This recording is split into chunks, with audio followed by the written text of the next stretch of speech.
Okay, so CA final class number 2 for important questions on portfolio management.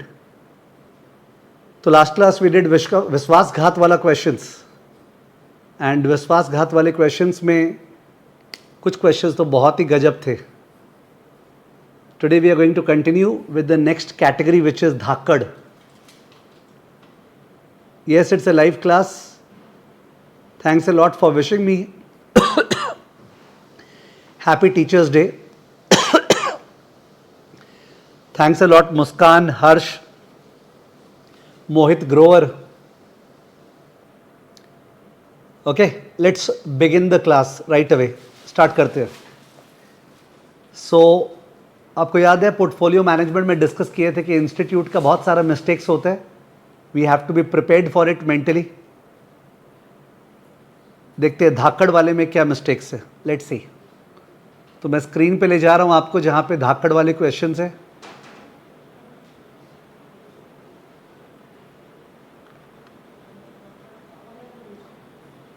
तो here are the questions धाकड़ वाले. Let's move.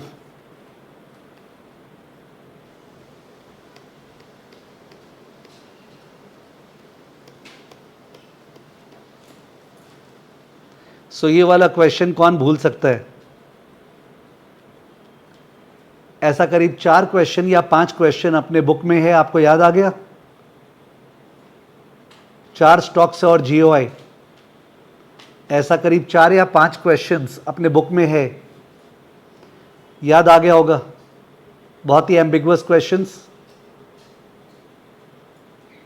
तो ये वाला question जो है अभी रिसेंटली एमटीपी में था. अप्रैल 24 के एमटीपी में. अप्रैल 24 के एमटीपी में था और इसमें अलग तरह से दिया हुआ है and therefore it calls for a discussion. ध्यान दीजिए. Your client is holding the following securities. तो जीएसबी और जीओआई दिया हुआ है. Cost, dividend oblique interest, market price at the end of the holding period, beta. Evaluate the risk free rate of return.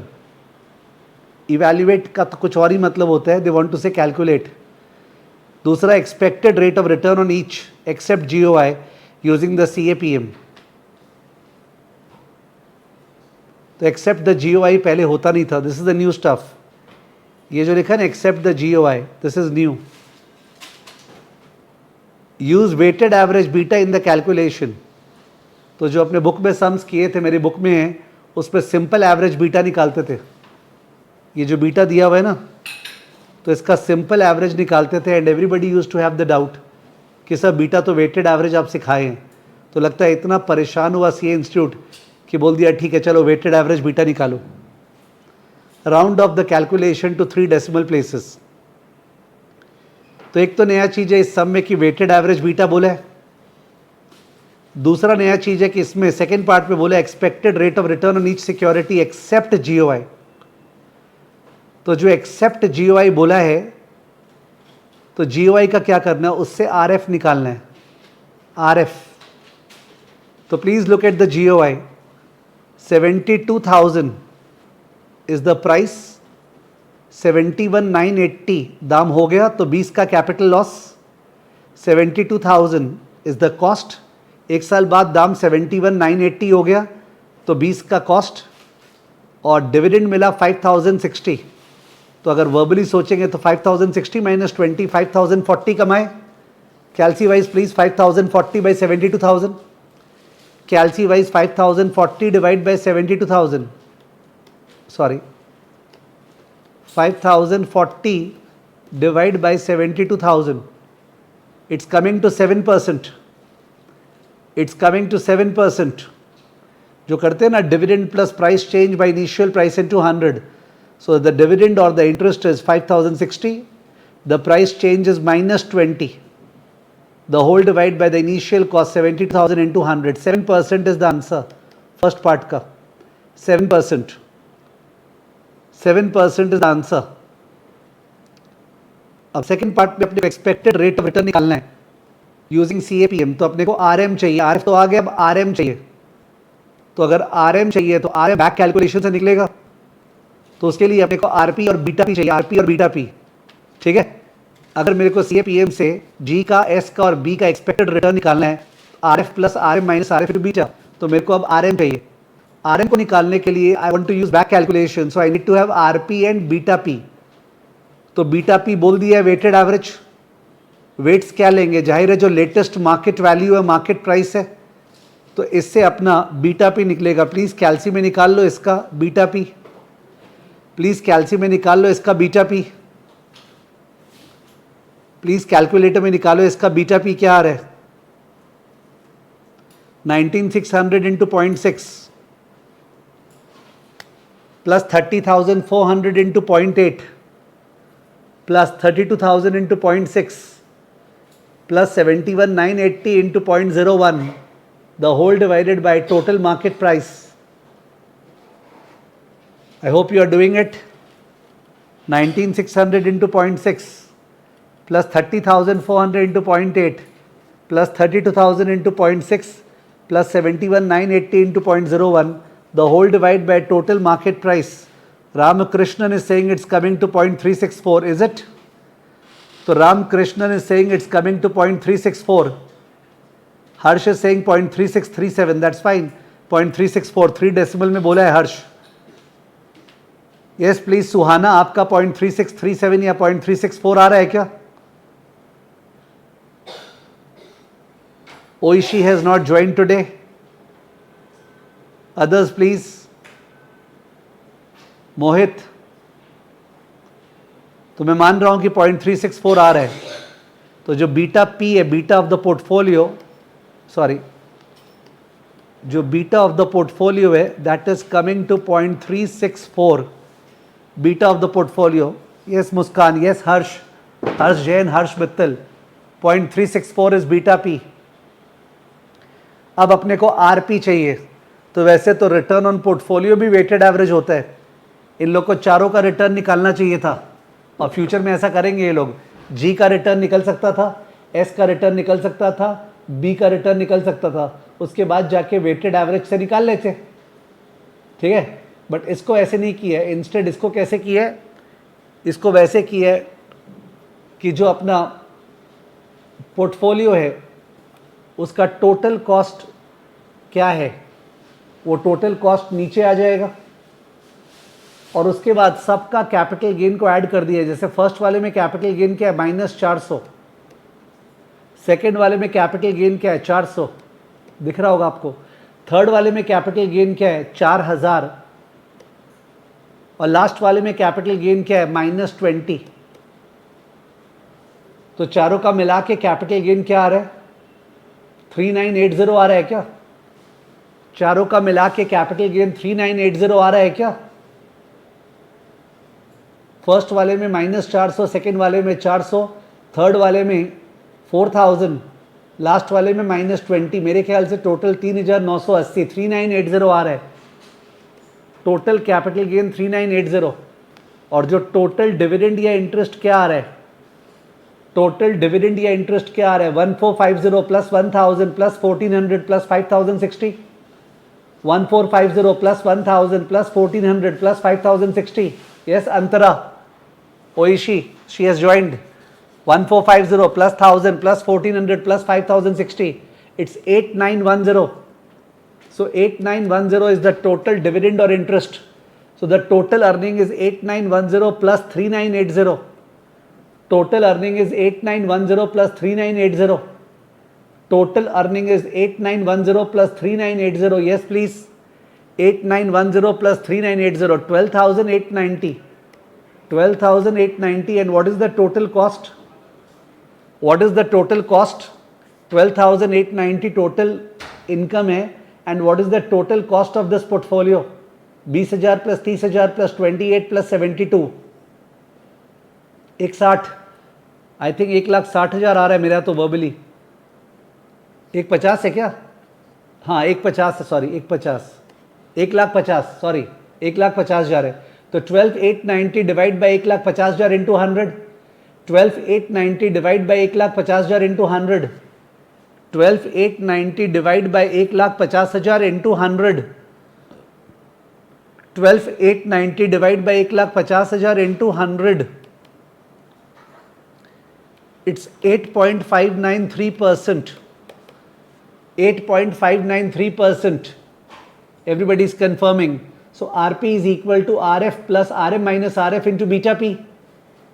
8.593 equal to Rf पता है 7 plus Rm minus 7 into 0.364. उससे अपना Rm निकल जाएगा. 8.593 is equal to 7 plus 12 minus, sorry, plus Rm minus 7 into 0.364, उससे Rm आ जाएगा. What is Rm? What is Rm? 8.593 equal to 7 plus Rm minus 7 into 0.364. So what is Rm coming to? Rm कितना आ रहा है? Yes please, Rm कितना आ रहा है? 11.38 या 376%, 3 decimal, 11.376%. Okay 3 decimal बोला है उन्होंने कशिश, इसलिए मैं 3 डेसिमल में कर रहा हूँ. 11.376 Rm हो गया. अब तो अपने को Rf और Rm दोनों पता है, तो expected return is equal to 7 plus 11.376 minus 7 क्या हुआ? 4.376 इंटू बीटा. ये इक्वेशन हो गया.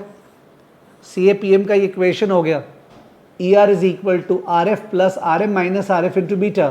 तो 7 प्लस 4.376 इंटू बीटा. अब तो तीनों का बीटा पुट कर देंगे, G का, S और B का, तो तीनों का एक्सपेक्टेड रिटर्न आ जाएगा ना. तीनों का बीटा पुट कर देंगे तो तीनों का एक्सपेक्टेड रिटर्न आ जाएगा. तीनों का बीटा पुट करेंगे तो तीनों का एक्सपेक्टेड रिटर्न आ जाएगा. ठीक है, एक बार आंसर वेरीफाई कर ले CA इंस्टीट्यूट से, बिकॉज ऑब्वियसली मेरे को पूरा याद नहीं है. आई मे बी रॉन्ग, और इस पे कॉन्सेप्ट का बात ही नहीं है, याद करने का बात है. 11.376 करेक्ट है, करेक्ट है. 0.3647 करेक्ट है. ओके, सो अकॉर्डिंगली सबका एक्सपेक्टेड रिटर्न निकल जाएगा. तो सर इस सब में स्पेशल क्या था एज कम्पेयर टू जो आप क्लास में करवाए थे?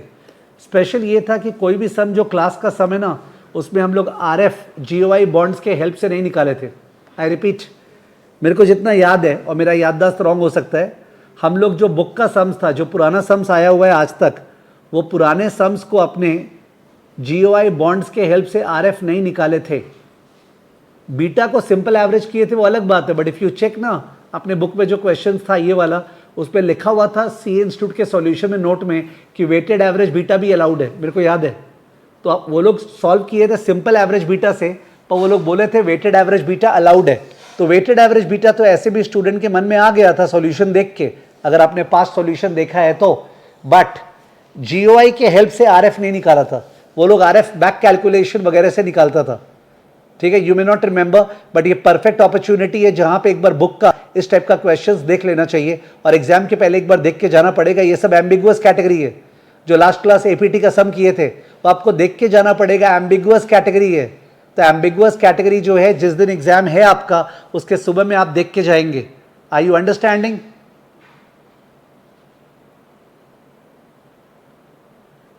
Are you understanding?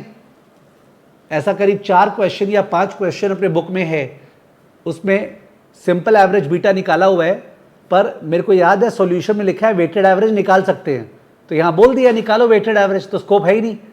पर RF जो है वो GOI बॉन्ड से अपने किताब में नहीं निकाला गया था, इसमें निकाला गया है. और छोटी छोटी चीज़ें याद रखनी है. क्या कि सर हम लोग जब वेटेड एवरेज बीटा निकालेंगे तो मार्केट वैल्यू लेंगे, कॉस्ट नहीं लेंगे वेट. ठीक है, हम लोग जब RP निकालेंगे तो सबका कैपिटल गेन मिला के टोटल कैपिटल गेन और टोटल डिविडेंड, वो total income divide by cost into 100. समझ गए? तो सर क्या हम लोग को जो पुराना सम्स है जो दिया हुआ है उनका भी सॉल्यूशन चेंज करना पड़ेगा क्या? I will advise not. जो पुराना सम्स दिया हुआ उनमें नहीं लिखा हुआ था एक्सेप्ट GOI, उस पर नहीं लिखा हुआ था क्या बोलते हैं वेटेड एवरेज बीटा, तो why would you change the solution? Are you getting me? Are you getting my point? देख लीजिए यहाँ पे एक्सेप्ट GOI मेरा अंडरलाइन किया हुआ है, आप चेक कीजिएगा, बुक के सम्स में नहीं था ऐसा.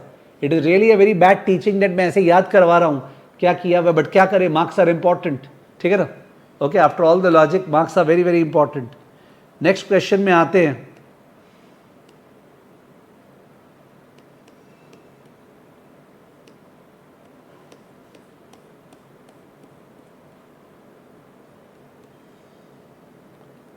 ये वाला क्वेश्चन भी एम्बिगुअस क्वेश्चन था अपने बुक में.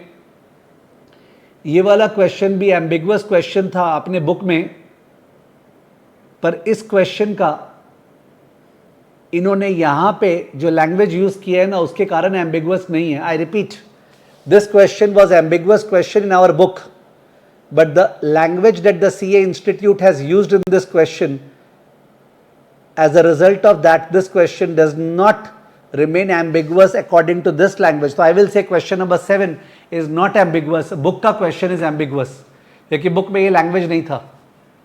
तो कैसे सीए इंस्टीट्यूट ने अपने गलतियों को संभालने के लिए लैंग्वेज को सुधारा है? Let's C. RF is 8%, RM is 12%. So RM minus RF is 4%. So equation is 8 plus 4 beta. The expected growth rate of dividend is 6%. G. Last dividend paid was 5. कितना क्लियर लैंग्वेज है? तो D0 is 5. तो D1 हो गया 5 into 1.06. कितना? 5.3. D1 हो गया 5.3. I hope you are following. Beta 1.5 है. तो अपना RM minus RF 4 था ना, 4 into 1.5, 6 plus 8, 14 आ रहा है मेरा RE. 14 मेरा RE आ रहा है. आप लोग का आ रहा है क्या? मल्टीपल चॉइस वाइज तो सोचना ही चाहिए, तो बेस्ट तरीका है मल्टीपल चॉइस सोचने का.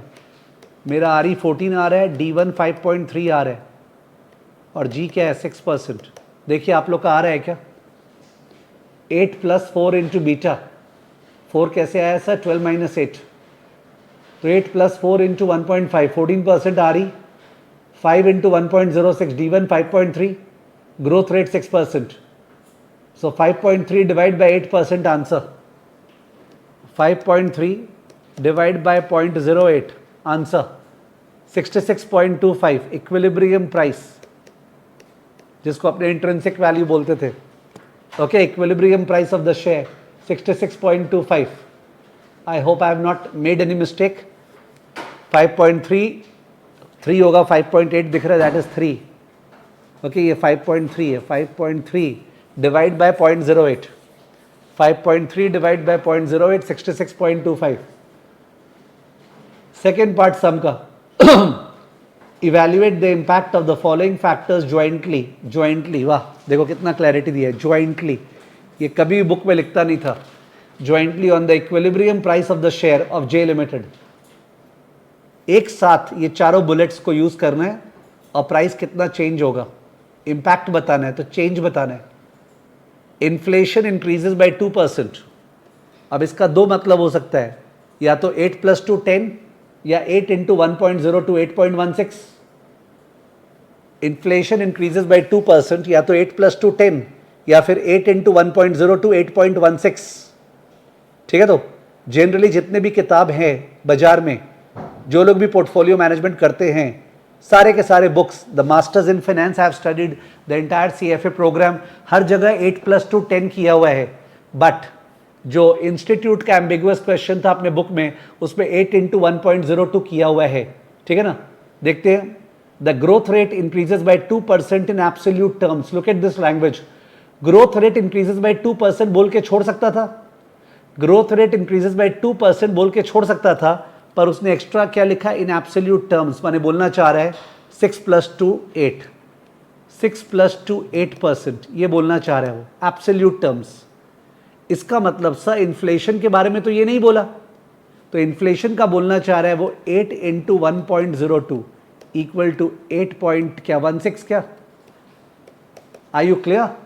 तो सीए इंस्टीट्यूट ने लैंग्वेज को बहुत बढ़िया से संभाला है. आप समझ रहे हैं? I hope I am clear. Growth rate absolute terms पे 2% बढ़ेगा, तो इसलिए 6 plus 2 8. पर इन्फ्लेशन एब्सोल्यूट टर्म्स में नहीं बोला, तो बाय डिफॉल्ट वो बोलना चाह रहा है 2% ऑफ 8. ओके, 2% ऑफ 8 यानी 0.16 बढ़ेगा, तो 8.16.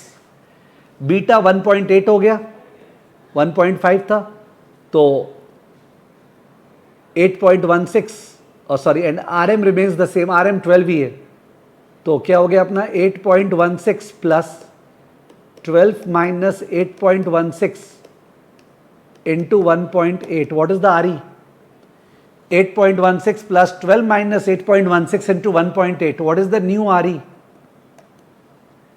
8.16 plus 12 minus 8.16 into 1.8. What is the new RE? 15.072.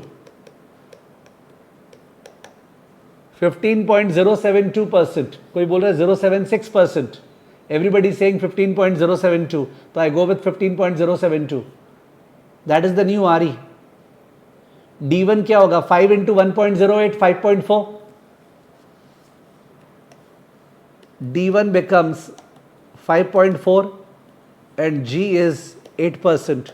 So the new price will be 5.4 divided by 15 minus 8, which is 0.07072. D1 by RE minus G. D1 divided by RE minus G. RE is 15.072, G is 8%. So 15 minus 8, 7%. 7.072% से divide. 76.36. 76.36. 76.36. Okay, 76.36. तो पहले के ज़माने में जब SFM पढ़ाया करता था ना, तो लोगों को लॉजिक देता था कि if inflation increases, both RF and RM will go up, therefore RM minus RF will remain the same. सारे बुक्स पे लिखा हुआ है. आजकल वो सब ज्ञान देना बंद कर दिया ये सब क्वेश्चन देख के. समझ गए? पूरे लॉजिक का, पोर्टफोलियो मैनेजमेंट का धज्जी सी इंस्टीट्यूट उड़ा रहा है. ठीक है, संभाल लिया है क्वेश्चन को, that's okay, but at least knowledge wise they are destroying. Okay, 76.36 is the new price, so the impact is 76.36 minus 66.25. Impact पूछा था. आई डोंट नो वैसे वो लोग इम्पैक्ट लिखा होगा क्या, अगर चेक करेंगे, वरना खुद ही क्वेश्चन बनाना नहीं जानते. इम्पैक्ट बोला है तो impact is a rise in share price of 76.36 minus 66.25, which is 10.11. Let's see whether answer is 10.11 or answer is 76.36. We will understand how much do they follow the language. Oh, impact दिखाया है, good. चलो, that is good. वो लोग impact दिखाए, ठीक है, impact दिखाएं. थोड़ा सा राउंडिंग ऑफ तो होगा ही. हमने 15.072% लिया था, इन्होंने 15.07% लिया है. तो आई होप उससे कोई फाइट नहीं करेगा, और जो लर्न कर सकता है भाई लर्न कर लेना. Next question, this is the next question. An investor is proposing to invest 10,000 in two portfolios A and B in the ratio of 3:2. ये अपने May 23 एग्जाम में आया हुआ क्वेश्चन है. 3:2 समझ गए? तो 3:2 मतलब 0.6, 0.4, और अमाउंट वाइज बोले तो कितना हो गया? 6,000, 4,000.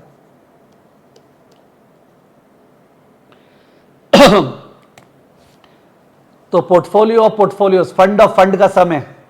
Already A and B are not securities, they are portfolios, and we are creating a portfolio of portfolios. Fund of fund, fund of fund से क्या पता शॉर्ट नोट आ जाए, ठीक है ना, इंपॉर्टेंट नहीं है, समझाया हुआ नहीं है ठीक से. फिर भी तो fund of fund is a fund which invest in other mutual funds और invest in other hedge funds. तो ये फंड ऑफ फंड का सम है. तो portfolio A is a portfolio, B is a portfolio, और अपने नया पोर्टफोलियो बना रहे ए और बी में लगाते हुए. The portfolios have three securities each with the following weights. A के अंदर 30, 25, 45, B के अंदर 20, 45, 35.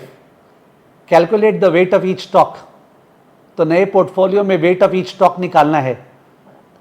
नए पोर्टफोलियो में weight of each stock निकालने का सबसे इजी तरीका है, X का वेट क्या होगा? 0.3 into 6 plus 0.2 into 0.4. 0.3 into 0.6 plus 0.2 into 0.4 बताएंगे? 0.3 into 0.6 plus 0.2 into 0.4. आपको अमाउंट वाइज करना है तो 0.3 into 6,000 प्लस 0.2 into 4,000, वो जो आया द होल डिवाइड बाई 10,000, तो 0.26 आ रहा है. WY 0.25 into 0.6 plus 0.45 into 0.4. 0.25 into 0.6 plus 0.45 into 0.4.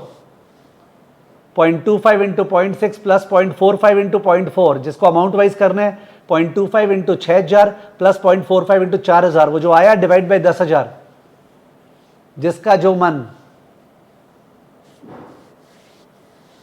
क्या आ रहा है ये weight? Ramakrishnan is saying 0.33, WZ 0.45 into 0.6 plus 0.35 into 0.4, 0.45 into 0.6 plus 0.35 into 0.4, या फिर जिसको अमाउंट वाइज करना है 6,000 का 45% प्लस 4,000 का 35%, वो जो आया डिवाइड बाई 10,000, 0.41। डबल चेक कर लो सम ऑफ वेट्स 1 आ रहा है, डबल चेक कर लो सम ऑफ वेट्स 1 आ रहा है क्या? तो इसमें कोई दुनिया लुटा दे अगर ये वेट्स निकालने में, तो भगवान जाने फिर पेपर कैसे कंप्लीट होगा या मल्टीपल चॉइस कैसे करेंगे। तो it's a blessing in disguise कि अपने इसको रफली सॉल्व कर रहे हैं। Calculate the amount allocated to Y and Z if half of the funds are allocated to security X. Calculate the amount allocated to Y and Z if half of the funds are allocated to security X. और exam में जब आया था तो miss printing हो गया था, उस पर लिखा हुआ था calculate the amount allocated to B and C if half of the funds are allocated to security X.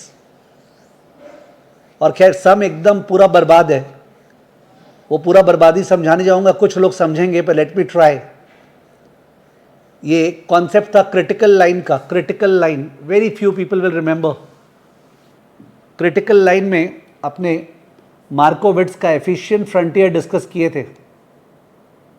Critical line में अपने मार्कोविट्स का एफिशिएंट फ्रंटियर डिस्कस किए थे कि sir this is sigma P, this is ERP,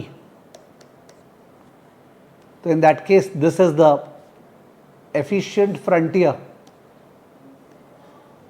और ये जो efficient frontier है, इस एफिशिएंट फ्रंटियर पे देयर आर 2 एफिशिएंट पोर्टफोलियोज और corner portfolios A and B, and we are creating a new portfolio combining A and B, combining A and B. So the rule was that if you combine these 2 portfolios, इनको अगर combine करेंगे तो in that case weights WX and WY will be having a linear relation, a linear relation। A के अंदर XYZ है, B के अंदर XYZ है, A के अंदर XYZ है, B के अंदर XYZ है। A के अंदर क्या है? XYZ, B के अंदर क्या है? XYZ। तो ये जो X और X को कंबाइन करेंगे ना यहाँ पे, और Y और Y को, तो जो नया पोर्टफोलियो बनेगा उस पे X और Y का लीनियर रिलेशन होगा। डिफिकल्ट क्वेश्चन है, क्रिटिकल लाइन, लीनियर रिलेशन। तो लीनियर रिलेशन क्या होता है? लीनियर रिलेशन होता है y is equal to mx plus C, यानी WY is equal to m into WX plus सी।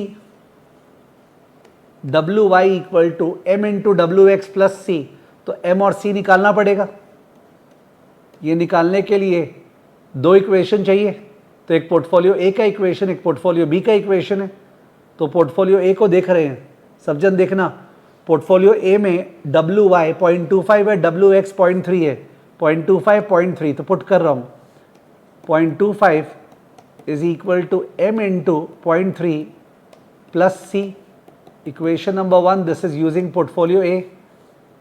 और पोर्टफोलियो B यूज़ करूँगा अगर, तो उस केस में उस पर WY 0.45 है, आपको दिख रहा होगा, और WX 0.2 है, 0.45 0.2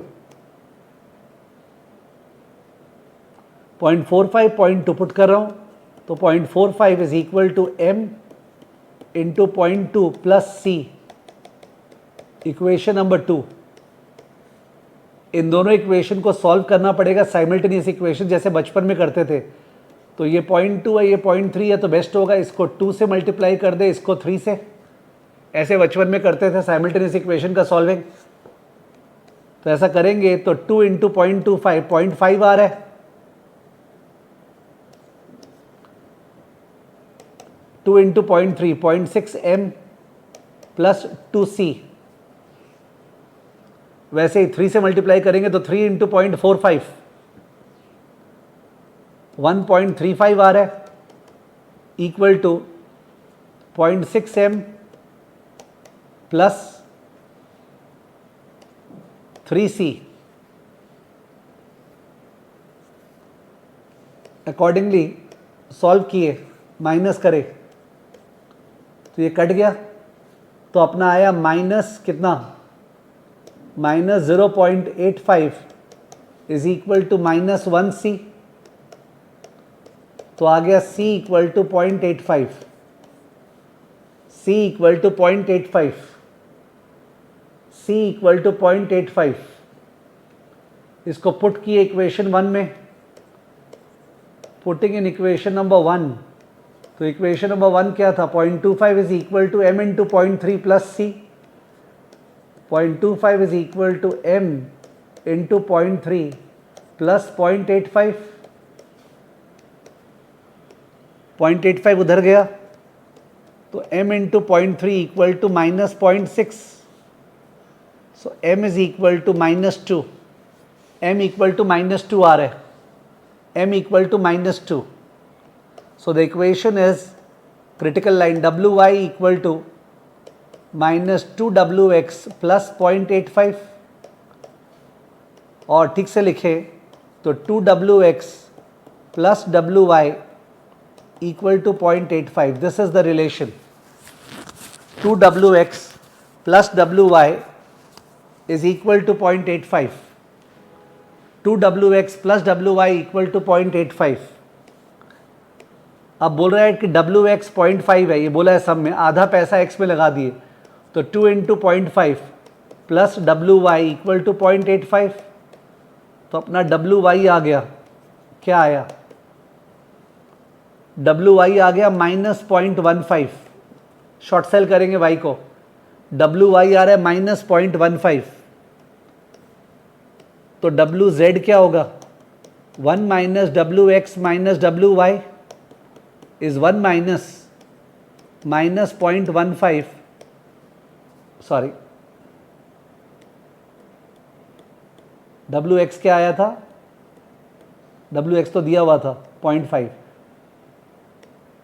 तो 1 माइनस 0.5 माइनस ऑफ माइनस 0.15,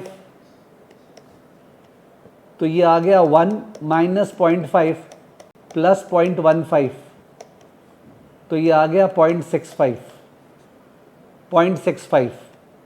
तो जो पोर्टफोलियो बना अपना एक्स वाई जेड का, एक्स का वेट 50%,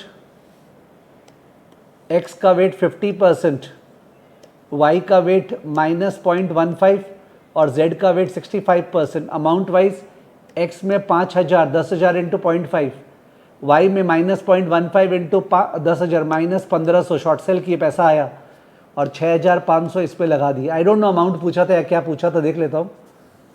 तो बहुत ख़राब लग रहा होगा ये पूरा, because this takes you to algebra, तो बहुत गंदा लगा होगा कि क्या पढ़ा रहा है, भगवान जाने खुद ही पढ़ा रहा है, ठीक है। This is bad algebra.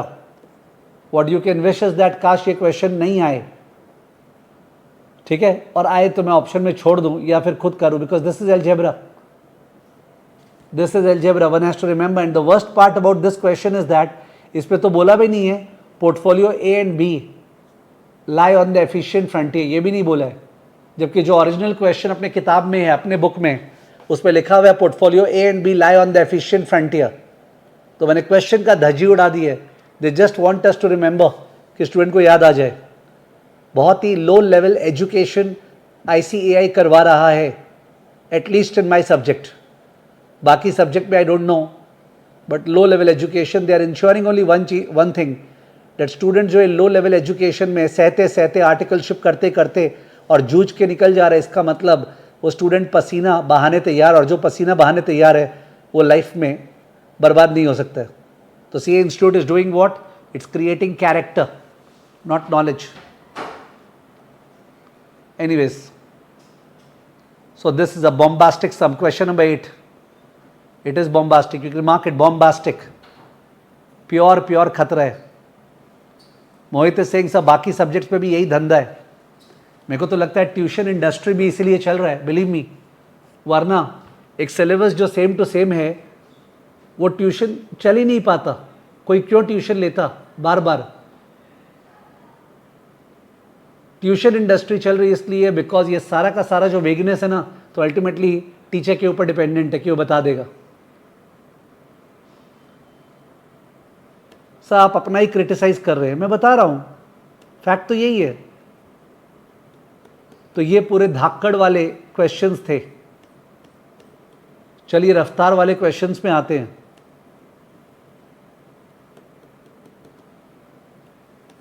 तो वी कम टू द रफ्तार वाला क्वेश्चंस।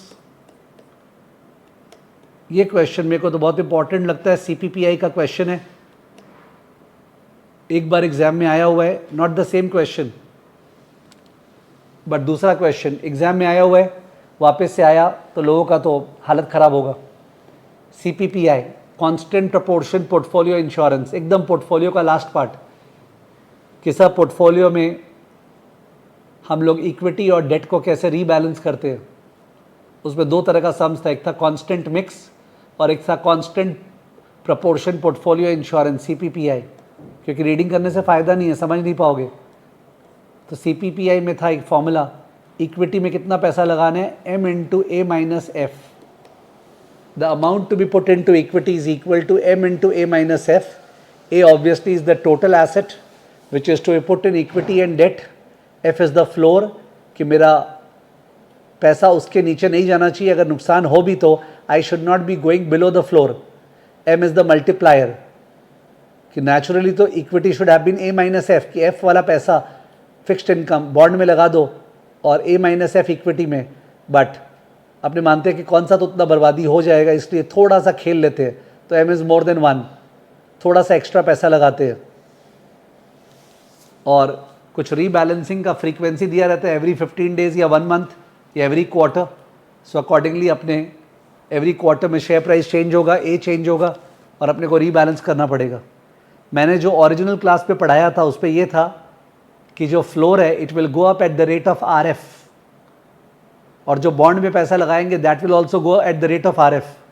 बट एग्जाम में जो सम आया हुआ और ये वाला सम भी जो है MTP का, इसमें RF दिया हुआ नहीं है, तो floor will remain the same and bond कुछ RF से बढ़ेगा नहीं। ठीक है, क्वेश्चन देखते हैं।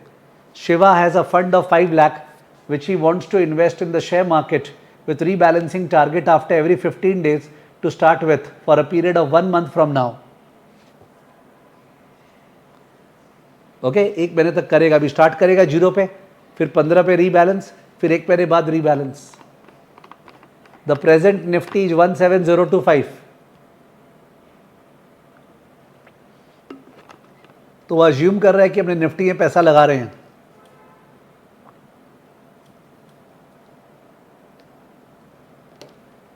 Minimum Nifty with in a month can be at most 15,322.5।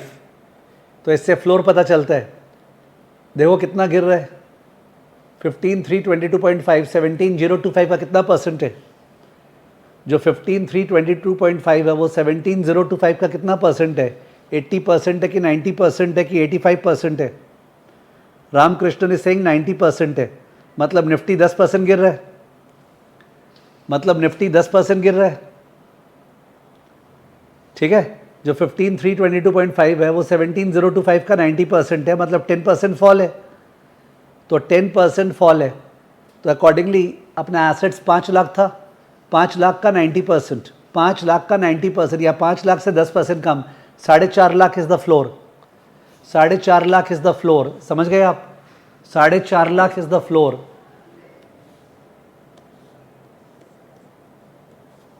जो ये 15,322.5 है ना मिनिमम निफ्टी, वो अभी के निफ्टी 17,025 का 90% है। देखो 90% of 5 lakh, 4.5 lakh is the floor.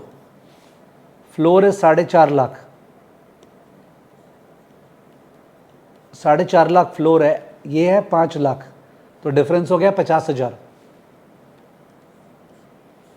He wants to know as to how he should rebalance under the following situations. according to the theory of constant proportion portfolio insurance using a multiplier of 2. तो अगर ये 2 है तो 2 into 50,000, 1,00,000 answer आ गया. जब start किए beginning of the month तो equity में 1,00,000 लगाना है और बॉन्ड में 4,00,000. क्लियर है क्या?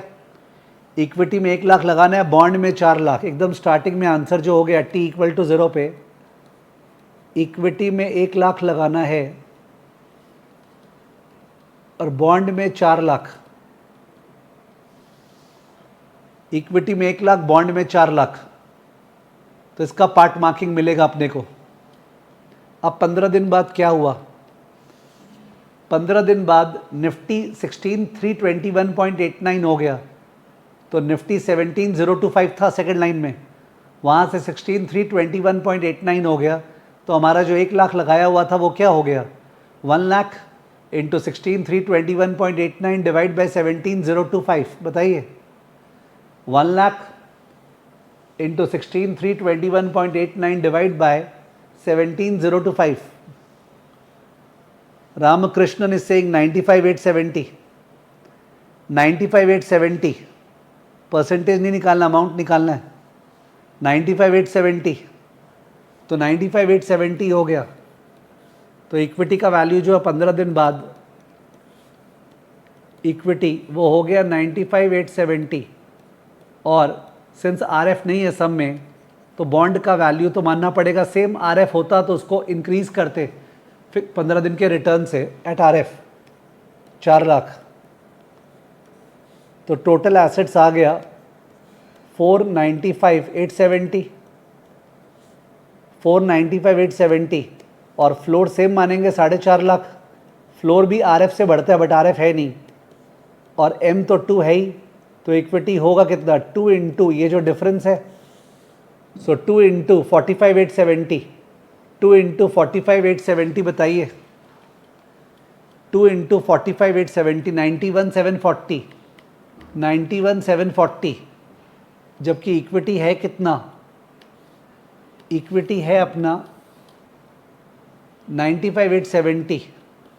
खैर इक्विटी 91,740 है और बॉन्ड कितना होगा?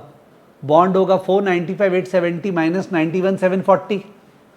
बॉन्ड होगा 495,870 माइनस 91,740. बताइए, बॉन्ड होगा 495,870 माइनस 91,740. 495,870 माइनस 91,740. 404,130. तो कितना पैसा आपने इक्विटी से बॉन्ड में लगा रहे हैं? तो 95,870 माइनस 91,740 देखो क्या आ रहा है. 95,870 का इक्विटी है, उसको गिरा के 91,740 करना है. यानी कितने का इक्विटी बेच रहे हैं? कितने का इक्विटी बेच रहे हैं? 95,870 minus 91,740. 4,130. Okay, transfer 4,130 from equity to bond. Equity to bond. अब वापस से 15 दिन बाद करना पड़ेगा. अब वापस से 15 दिन बाद करना पड़ेगा. ठीक है, अब वापस से 15 दिन बाद करना पड़ेगा. जहाँ पे अपना जो इक्विटी था ना, क्या था? 91,740. उसका वैल्यू हो जाएगा 91,740 इंटू 17,512.14 डिवाइड बाय 16,321.89. करो कैलसी में. 91,740 जो इक्विटी है 91,740 दैट इनटू नया वाला निफ्टी 17,512.14 डिवाइड बाय अभी अभी जो निफ्टी था डिवाइड बाय 16,321.89. बताएंगे please Ramakrishnan. 91,740 into 17,512.14 divide by 16,321.89. तो 98,430 आ रहा है. तो इक्विटी आ गया. वापस से बॉन्ड ऐड करेंगे, टोटल एसेट आएगा, माइनस फ्लोर करेंगे, फिर से वही करेंगे. तो ये आपको सॉल्यूशन देखना पड़ेगा. ओके, ये आपको सॉल्यूशन देखना पड़ेगा. ओके, ये सॉल्यूशन आपको देखना पड़ेगा. तो क्वेश्चन इंपॉर्टेंट है. इनफैक्ट इस पूरे के पूरे पीडीएफ में जो भी क्वेश्चंस है वो काफ़ी सारे डेंजरस क्वेश्चंस है और एग्ज़ाम में आने को these questions can come in the exam. और आने से हालत प्रॉब्लमैटिक होने वाला है. You could see, you could feel it कि बहुत बढ़िया से किया हुआ है, तो जाके बात अलग है। तो कोई पोर्टफोलियो का रिविजन इन क्वेश्चंस के हेल्प से करना चाहता तो ही उसका कितना बढ़िया रिविजन हो जाता। ठीक है, और सबको रफली सॉल्व करो, अटक रहे हो सॉल्यूशन देखो, फिर वापस से रफली सॉल्व करो, सॉल्यूशन देख के हाँ हाँ ठीक है मत करो, वापस से या तो नेक्स्ट डे वापस सॉल्व करो ना, बिकॉज तुमने आज सॉल्यूशन देखा हाँ हाँ ठीक है, अब कल सॉल्व करो ना रफली, तो पता चलेगा। जो लोग केवल हाँ हाँ ठीक है के बेसिस पे आगे बढ़ेंगे उनका गड़बड़ होगा। I am not in favour of writing and solving, but I am not in favour of हाँ हाँ ठीक है। ठीक है, तो मैं ये क्लास लेने वाला नहीं था, बट आई थॉट ये 2-4 क्वेश्चंस और देख लेते हैं, तो जाहिर है कुछ तो गाड़ी आपको चलानी पड़ेगी। विश्वासघात हो गया, फिर मैंने सेकेंड वाला कर लिया, रफ्तार वाले में एक क्वेश्चन किया है, बाकी रफ्तार और आरंभ प्लीज कर लीजिएगा। ठीक है, मोहित बोल रहा है सर बैक साइड 1 टीवी में फायर है। ओह क्या क्या देख रहे बाप रे। So I am ending the class now. Next week we are meeting Tuesday for some new topic. हो सकता है म्यूचुअल फंड, हो सकता है कोई और, डिपेंडिंग अपॉन मेरे को किस में टफ क्वेश्चंस दिखेंगे। जिस पे टफ क्वेश्चंस दिखेंगे उसको लेके करूँगा। अगर म्यूचुअल फंड में दिखे तो वो लेके करूँगा, वरना कोई बढ़िया टॉपिक लेंगे। ठीक है, चलिए रिमेंबर वन थिंग, सबसे इम्पॉर्टेंट और सबसे ईजी मार्क्स, सबसे इम्पॉर्टेंट और सबसे ईजी मार्क्स जो है वो अपने उसके अंदर हैं। किसके अंदर? थियरी के अंदर। जो थियरी है वो सारा अमेंडमेंट वाला थियरी आने वाला है, कैटेगरी ए वाला। You should be focusing on that. ठीक है, Oishi is saying, sir, can we take up a mock test on portfolio? Right now, Oishi, the scholarship tests are going on. So accordingly, I don't remember what was the first scholarship on. Wasn't it on portfolio? जो first scholarship था मेरे ख्याल से वो forex और portfolio के ऊपर था शायद।